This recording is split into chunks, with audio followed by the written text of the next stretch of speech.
Boa tarde, pessoal. Estamos aqui no nosso penúltimo encontro desse ano, no qual a gente navega por metade do livro do texto Junk, certo? Hoje nós estamos na altura do capítulo 8, né? Que a gente dividiu em várias partes, um longo capítulo bem detalhado do texto Junk do Paul Preciado, né? Que vai da página 214 até 230, com a generosa facilitação sempre muito providencial e apropriada, né? Do Guilherme. Então vamos começar essa jornada, lembrando que semana que vem é o nosso último encontro do ano e depois a gente volta em 20 de janeiro, certo? Para a gente finalizar o livro até 3 de março, em comemoração ao aniversário do Guilherme. Enfim. Então, com vocês, a facilitação magistral do Guilherme. Boa tarde, gente. Tudo bem? E realmente, né, nós vamos terminar de ler esse livro no meu aniversário. Só para contextualizar, eu não iria fazer essa facilitação hoje, mas eu assumi no lugar da Daniele, que não vai poder, então a minha facilitação ela vai ser bem sintética, né? Esse capítulo, ele é uma continuação do Famar com o Poder, que o Glauber começou a apresentar semana passada, né? O policiado, ele vai dizer então que a pílula contraceptiva ela é um panóptico ingerível. Mas caso vocês não saibam o que é um panóptico, nós estudamos isso um pouco no Vigiar e Punir do Foucault, que o panóptico é uma estrutura no qual é possível vigiar os presos a partir de uma torre central dentro de um prédio no qual possui janelas de um lado e do outro, sendo assim que não é possível ver o guarda que está estacionado no meio dessa torre. Ou seja, o prisioneiro ele não sabe se ele está sendo vigiado ou não. Assim, você insere dentro de um contexto disciplinar a possibilidade de vigilância ou não, o que força as pessoas a controlarem a sua economia de poderes, para poderes, então, não ser punidas. Assim, o Preciado ele vai explicar que a pílula se torna um verdadeiro dispositivo performativo. Porque, ora, elas formam exatamente o tipo de sujeito que se quer dentro dessa sociedade. Uma vez que você usa dessa disciplina como forma de vigilância e modo de exercer o biopoder, você está dentro desses instituições, você está gerando, nessas instituições, você está gerando os indivíduos que você está querendo controlar. Assim, isso formou um ciclo, né, vital muito interessante de que, por mais que nós somos forçados a ver essas instituições como necessárias, né, elas são apenas mais uma ferramenta dentro de um hall de repertório, né, para a subjeição das pessoas. O Preciado, então, ele vai caracterizar a pílula anticoncepcional, né, como um panóptico químico level portátil e individual, com um potencial para mudar o comportamento, programar ações, regular a atividade sexual, controlar o crescimento da população e pureza racial, e redefinir a aparência sexual, que é animizando sinteticamente de corpos que se auto-administram a substância embalagem, né? Gente, até eu ler isso aqui, eu não parei para pensar o quanto os usos de medicamentos, né, eles servem para tornar os nossos corpos aptos ao ritmo de vida que nós temos hoje. Eu sou uma pessoa que tem muita dor de cabeça. Eu vou admitir isso aqui. Por isso eu tomo bastante paracetamol, né? Para você estar mal. Mas, como um bom. Não lembro se é um anti-inflamatório, né? Ele é um anti-inflamatório. Esse, como anti-inflamatório, vai fazer eu parar de sentir, né, dor de cabeça. O que vai permitir que eu continue as minhas atividades diárias gerando lucro, né? Porque, ora, mais uma vez, eu preciso atender, eu preciso estudar, eu preciso produzir. Eu não posso parar. Tomando esse remédio, eu modifico o meu corpo para atender essa demanda. Né? E eis que é, talvez, a coisa mais insidiosa, né? Sou eu que me administro essa droga, né? Não é ninguém que força ela no meu corpo. Ou seja, passa de uma condicionação da minha própria escolha. Que é algo muito. Eis o que me parece muito importante do que o Preciado quer dizer do farmacopoder. Você retira, aparentemente, o poder, que a gente sabe que o poder nele não é da instituição, ele atravessa todos os campos. Você retira o poder do dispositivo e coloca ele para a pessoa. Ou seja, essa pessoa, dentro do seu poder de escolha, ela decide se drogar. Né? Mas não é bem assim também, né? Porque, ora, eu sou obrigado a tomar essa droga, senão eu corro o risco de morrer de fome, de perder minha casa, de não ter dinheiro no fim do mês para pagar meus boletos. E realmente insidioso. Assim, ele vai dizer que a cela de prisão tornou-se o corpo do consumido, que se vê quimicamente modificado sem poder determinar os efeitos exatos ou saber de eles vêm. Por mais que então nós somos então ávidos consumidores de drogas, né? O Brasil é o país número 1 em ansiolíticos, que aliás não funcionam, eles funcionam mais a partir do efeito placebo, né? Mas não sabemos direito como são os mecanismos dessas drogas, desses fármacos funcionam, né? Ou seja, a gente sabe o efeito desejado, mas nós não entendemos esses mecanismos, né? Não se sabe, não se apropria-se muito, né, da condição biofarmacológica, né, que os contraindicativos causam no nosso corpo.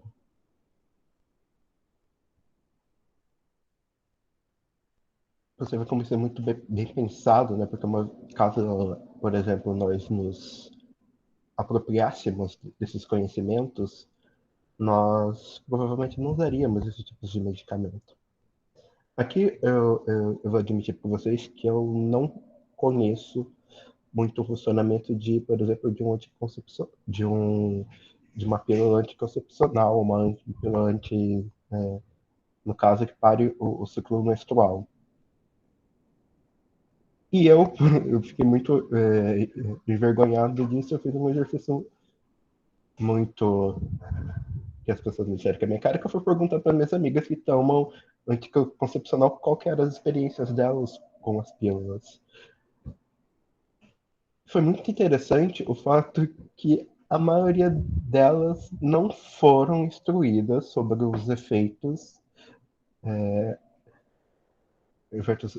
esqueci o nome, o contra-efeito, não é contra-efeito, os efeitos adversos, Colaterais. os efeitos colaterais do que esse fármaco teria no corpo delas. Mas, mesmo assim, o fato de elas simplesmente não ovularem já causou um grande alívio nelas. Isso eu falo porque as minhas amigas, elas todos tinham ovários policísticos, o que causa uma grande dor, uma vez que os ovários eles soltam mais um óvulo por uma vez e faz a menstruação ser muito forte.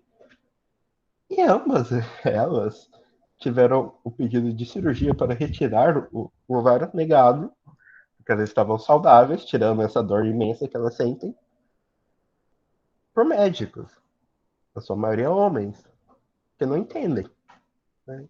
Que alegaram que elas poderiam vir se arrepender disso mais para frente.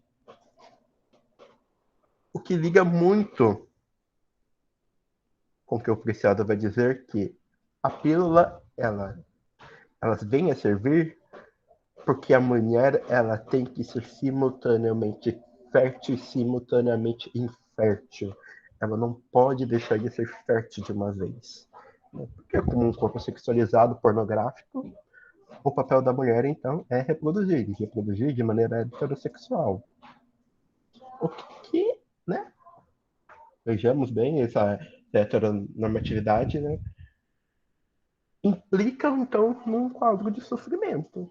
Ora, como eu disse, minhas duas amigas, elas não podem tirar os ovários, são forçadas, né, entre aspas, né, a se utilizarem de anticoncepcionais diariamente por terem acesso negados a uma operação cirúrgica que aliviaria muito mais a vida delas, exatamente porque os corpos delas não pertencem.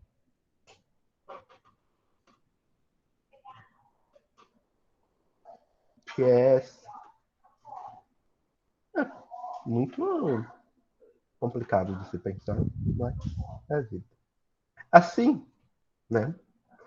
Por exemplo, o Preciado vai começar a, a discutir a questão de que também, o quanto é necessário interromper o ciclo normal, é necessário que esse ciclo possa ser novamente iniciado. Ou seja, né, há uma modificação da questão de.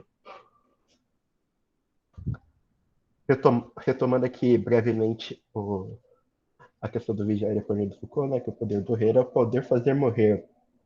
Aqui eu gostaria de dizer que o Preciado está dizendo é o poder fazer viver dentro de certas circunstâncias, né? Que é o que ele chama de modificação dos corpos quanto plataforma de vida, né? Porque tanto é necessário interromper o ciclo, como fazer o ciclo voltar.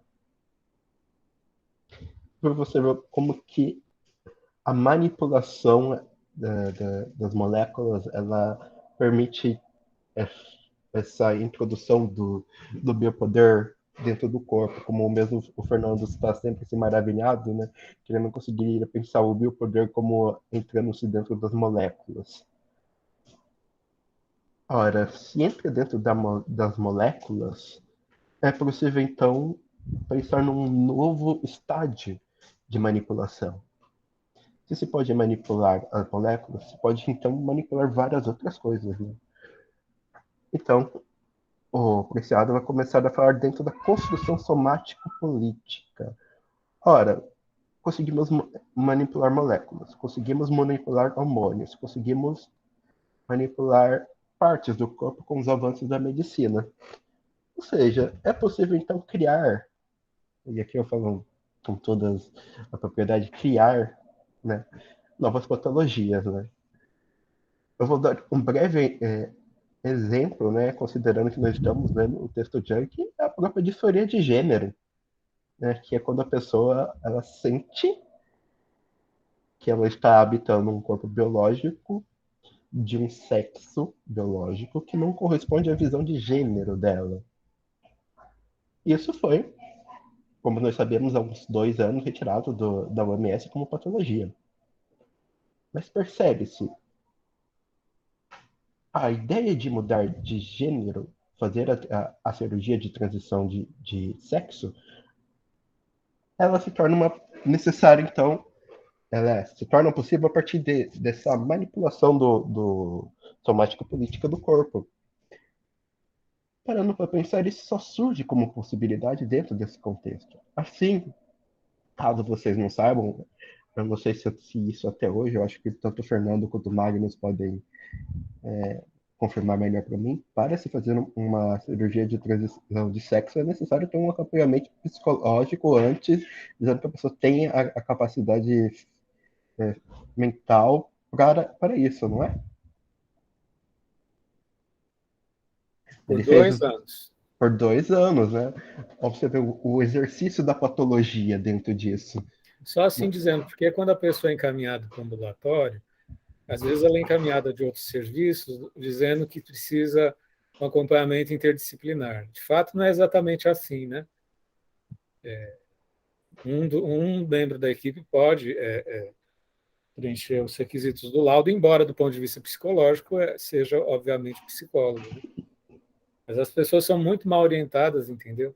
Elas ficam imaginando que elas vão ter um laudo do endocrinologista, um laudo do psicólogo, um laudo do fisioterapeuta, um laudo do assistente social, para ver como fica uma confusão. Né? E como é uma conquista recente, como você acabou de dizer, a questão de evitar falar de disforia, embora ainda seja associada à ideia de transtorno, né? Entendeu? Até se construir um viés positivo, ainda tem um certo chão, certo? Então, há a criação de novas patologias, né? O Preciado ele faz aptamente, né, a ideia de cirurgias plásticas, né, a possibilitação de mudanças estéticas.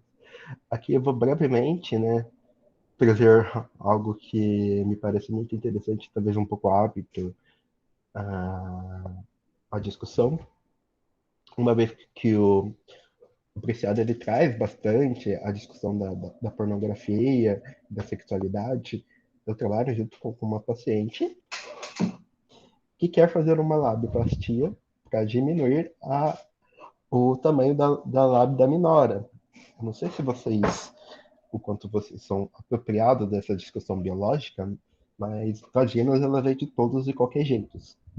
Só que, dentro do nosso universo midiático pornográfico, as mulheres que são atrizes pornográficas,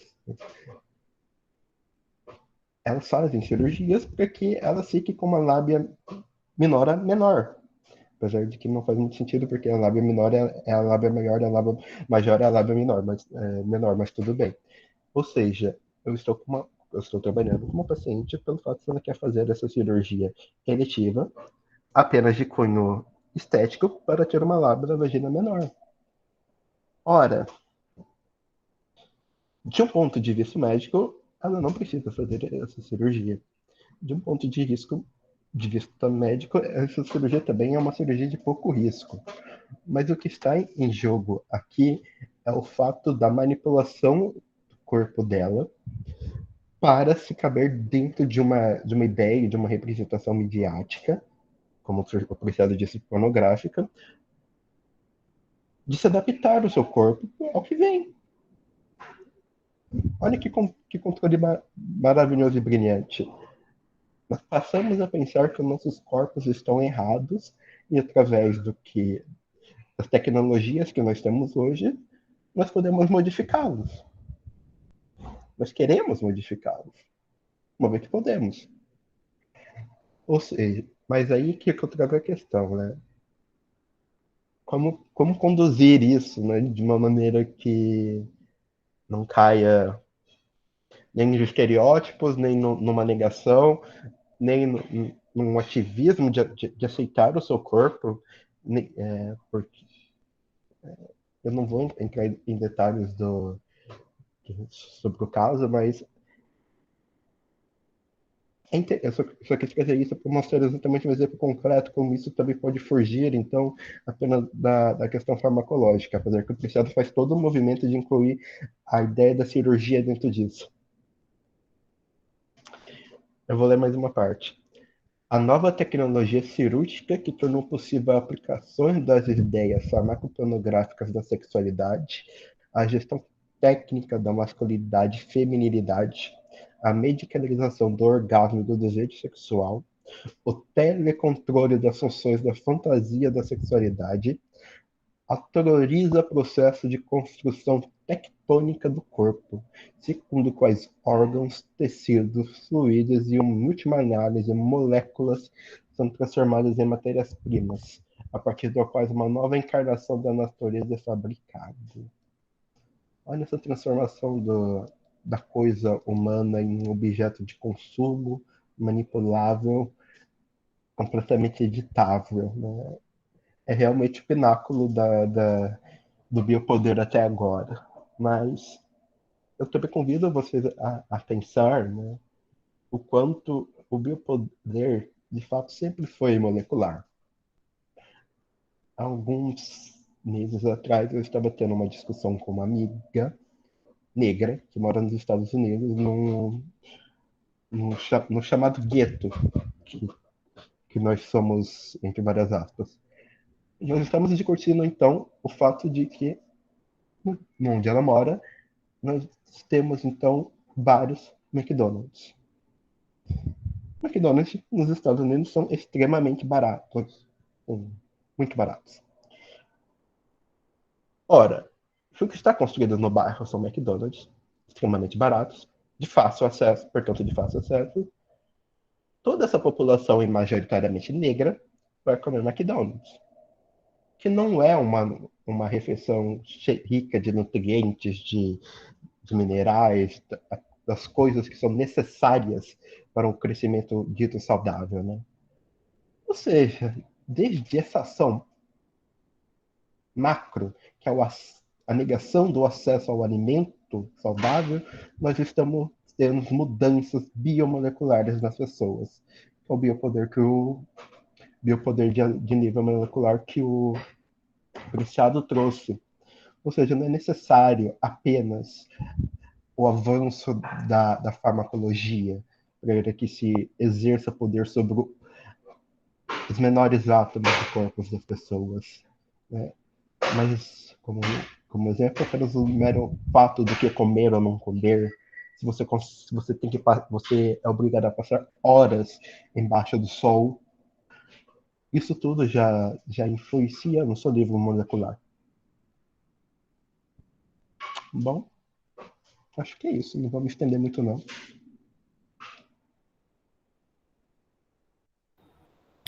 Obrigado, Guilherme, pela sua sempre disposição generosa e consistente, né? Vamos abrir para discussões, pessoal. Partilhas?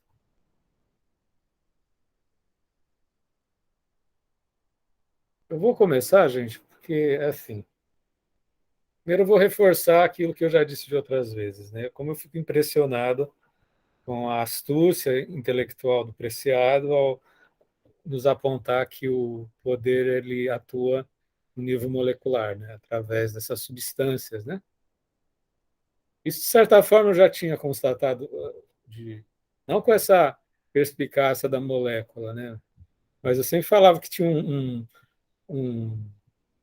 um tipo de submissão portátil nos CAPs, né? Porque através do processo bioquímico da medicação, você cria como se fosse microcaps no corpo de cada pessoa, né? Principalmente os usuários do hospital dia de CAPs, né? Eles são muito medicados, né?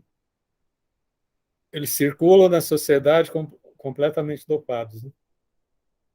Como é que a gente faz uma ponte com a questão da sexualidade? Aí, até colocando isso numa palestra um dia, porque a gente estava falando de como lidar com a sexualidade das pessoas que são usuários da saúde mental, né? O palestrante colocou, né, que na base de todo problema mental tem uma base de sexualidade de sexual e de sexualidade. E de alguma forma, com muita propriedade, né, com muita precisão, né, o Preciado mostra essa base, né? Na medida em que o fármaco também constitui identidade de gênero, né? Na medida que o fármaco possibilita uma nova apreensão do corpo, e ao mesmo tempo nessa ambiguidade, né? Porque ao mesmo tempo que num capítulo ele coloca a questão do panóptico molecular, né? No capítulo seguinte, que é a leitura complementar, né, do capítulo 9, né, nesse movimento de escrita de diário, né, o Preciado vai mostrar a relação que ele tinha com um parceiro homem cis, com uma mulher cis também, né, na interface dessa transição de hormonização, como ele se articulava com um parceiro homem cis e com uma mulher cis, né? Então isso mostra esse tipo de construção, né? A partir da percepção do corpo do Preciado, né? Recomendo vocês a ler. A gente sempre coloca uma leitura complementar, que é muito equivocado esse nome de complementar, mas eu acho que o relato de vida do Preciado, quando vem no capítulo 9 a seguir, faz a ponte enquanto experiência de vida, né? E num sentido que é resistente, né? Que é no sentido de resiliência, né? Ao mesmo tempo que o capítulo anterior cria o contraste ao mostrar o fármaco poder como um panóptico molecular, né? Panóptico ingerível, como o Preciado fala. Né? Aliás, eu acho que a gente devia se perguntar a cada um quais são os panópticos ingeríveis que a gente toma, né? Que nem o Guilherme falou.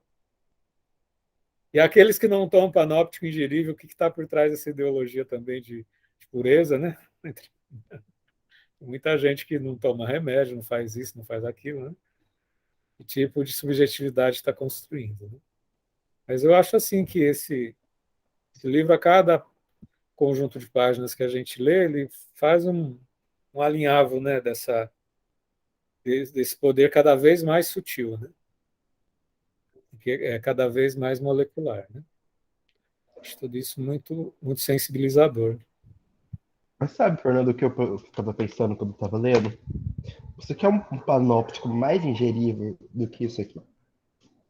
Nossa, é mesmo. Aqui, ó. Olha que dispositivo de controle que a gente carrega no bolso para todo e qualquer lado. Se a gente ficar sem ele, a gente se sente perdido. Sim, sim, sim. Sabe, foi exatamente o que eu estava pensando na parte que o apreciado começou a falar sobre. Em algum momento ele começou a falar sobre a propaganda feita.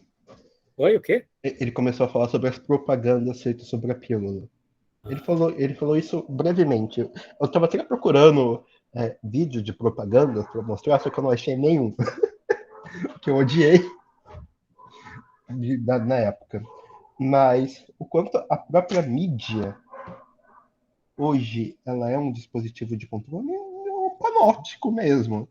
Porque o celular ele vigia a gente sem olhar pra gente.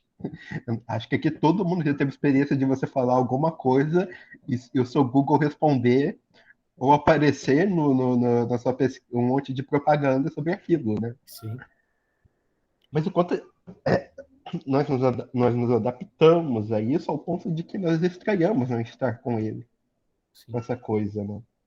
Nós levamos por todo qualquer lado, nós precisamos dele muitas vezes para trabalhar, né?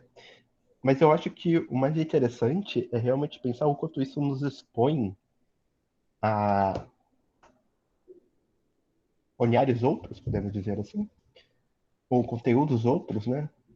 A todo instante, né? Gente, você entra no Instagram da vida, é conteúdo atrás de conteúdo que você é forçado a ingerir a cada instante. Você muitas vezes não escolhe o que você está ingerindo. Porque, ora, a moderação em rede social ela basicamente não existe. Enquanto isso, é formador de quem nós somos. Né? Porque o quanto a gente não lê uma frase assim, a gente leva aquilo sem perceber para o resto da nossa vida, né? É complicado. E interessante, gente, eu acho que é assim, é a invenção do feminino, né, que esse livro nos sensibiliza, né? Nos anos 60 havia um processo de dosagem hormonal de forma, como o Guilherme muito bem pontuou, né? De forma no sentido de que houvesse um ciclo no qual, em algum momento, a mulher restabelecesse o ciclo dela, né? O ciclo de ovulação, etc., ou a menstruação propriamente dita, né? Uma parte do livro que fala assim que havia uma dosagem hormonal para que, em algum momento, a mulher restabelecesse a menstruação, tendo a ver com um certo tipo de histórico da feminilidade dos anos 60, que se poderia, desde os anos 60, suspender totalmente a menstruação, né? Mas que isso, naquela época, seria um agressivo para a mentalidade construída do feminino daquela época. Então, eles fizeram um tipo de dosagem hormonal na qual havia um ciclo de suspensão anticoncepcional e depois poderia a mulher retornar à menstruação, né? Enfim, né? E que hoje em dia já existe certos tipos de acompanhamento ginecológico, né, no uso de fármacos, no sentido de suspender radicalmente a menstruação, no sentido de liberar a mulher para outras possibilidades de vida, né? Enfim, tudo isso mostrando como a questão da feminilidade é algo que é inventado, como também a da masculinidade, né? Como, e associando a um contexto que eu já falei em outro encontro, né? Hoje em dia, toda essa desregulação hormonal que a pretexto de se viver uma liberdade, né? Que várias de vocês, várias mulheres que participam do grupo salientam a potência libertadora da pílula, né?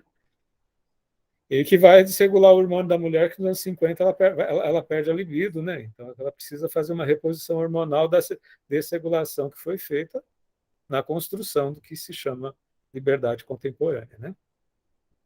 Seria muito bom que as mulheres do grupo se manifestassem, entendeu? Isso é uma experiência vivida de vocês que é muito preciosa.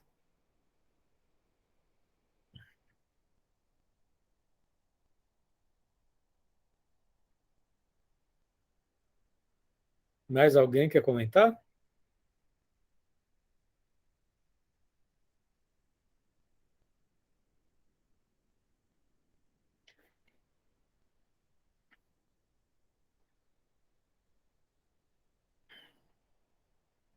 Mais alguém quer comentar, pessoal? Estamos entrando naquele período do ano de dezembro, né? Que é um período onde as pessoas estão sobrecarregadas com várias finalizações, né? Com vários outros apelos. É por isso que dentro dessa atmosfera de dezembro a gente vai finalizar uma etapa do nosso encontro semana que vem e a gente retorna 20 de janeiro, tá? Dando uns 40 dias para a gente, 40, 45 dias para a gente viver outros movimentos, né? Embora a Universidade Federal vai estar em aula, né? Em janeiro, em virtude do descompasso da pandemia. Também quero lembrar vocês que a partir de janeiro a gente vai começar a estruturar o aquecimento humanismo. Como vocês sabem, se der tudo certo, ainda precisa ser aprovado numa instância. O formulário não está aberto? Deixa eu ver. Ué, pessoa, a monitora me passou. Tem alguma, não tem monitor aqui, né? Espera aí, deixa eu ver. Deixa eu avisar. Eu vou avisar a monitoria, tá, gente? E aí a gente deixa lá no chat do encontro, tá? Eles me passaram esse, tá? Tá com erro mesmo, tá, gente? Eu vou deixar, vou falar para a monitoria, que a monitoria esse semestre está tendo aula até umas 6 horas, entendeu? Eles chegam sempre no finzinho do encontro. Mas, enfim. E a gente vai ter o aquecimento humanismo, que, como vocês sabem, eu vou ficar 3 meses em Paris. Finalizado um encontro humanista, do encontro da sexualidade do Preciado, a gente vai fazer umas 8 semanas de aquecimento humanismo para a gente começar a estudar pelo visto Heidegger, né, gente? Né? E aí a gente vai abrir uma tabela para a gente preencher artigos, para a gente ler durante 8 semanas, sobre articulação dos monitores, né? E aí, quando eu retornar da Europa, a gente começa o estudo do Heidegger, tá? Ou seja, em torno de março a gente vai começar março não, em torno de junho a gente começa o estudo do Heidegger, a gente acaba em março o Preciado, temos uns 2 meses de encontro em aquecimento humanismo, e na primeira semana de junho eu retorno, e aí a gente faz o estudo do Heidegger, tá bom? Enfim, mais alguma questão, pessoal? Eu vou ver depois a questão do formulário, tá, gente? A monitora me passou, mas está fechado. Deixa eu ver se eu não fiz alguma coisa errada. Só um momentinho, gente. Vou abrir aqui o WhatsApp. Às vezes eu fiz alguma coisa errada. Escuta relatório.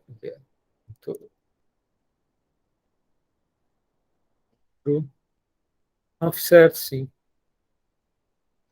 Deixa eu ver uma coisa. Deixa eu copiar de novo. De novo. Certo, sim. Vou pôr de novo, mas acho que está errado. Deixa eu ver se abre. Não abre. Não abre. Vou ver com a monitoria, tá, gente? Eu disponibilizo. A monitoria disponibiliza para vocês, tá bom? Um grande abraço, pessoal. Vamos vivenciar a semana que vem nosso último encontro na semana do meu aniversário. Eu faço Parabéns! Segunda-feira. Segunda-feira. Tchau, pessoas. Obrigada, Guilherme. Foi ótimo, gente. Viu? É isso aí. Até a semana que vem. Grande abraço. Obrigado, Guilherme. Tchau, tchau. Obrigada, Guilherme. Foi ótimo.